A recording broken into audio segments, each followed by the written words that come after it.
আসসালামু আলাইকুম। আমি ইসরাত আমি চ্যানেল থেকে বলছি। তো সবার জন্য আজকে আমি নিয়ে এসেছি পাঙ্গাস মাছের তরকারি রান্না করে দেখাবো।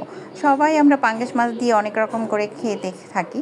তো করলা দিয়ে এটা আমি রান্না করেছি, আপনারা ট্রাই করে দেখবেন এটা কেমন হয়।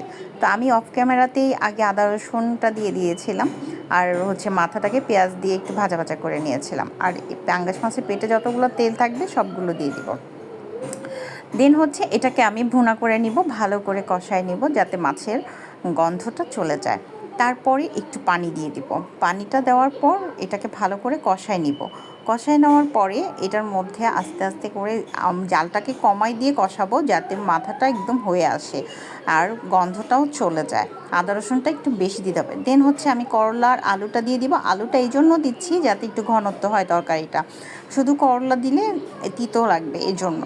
তো আপনারা অবশ্যই এটা ট্রাই করবেন। সবার কাছে আমার রান্নাটা কেমন লেগেছে কমেন্ট করে অবশ্যই আমাকে জানাবেন। আর যারা আমার পাশে এ পর্যন্ত আছেন সবাইকে অসংখ্য ধন্যবাদ। এখন পানি দিয়ে এটাকে একদম ঘন করে ফেলবো। সবাই ভালো থাকবেন। আল্লাহ হাফেজ।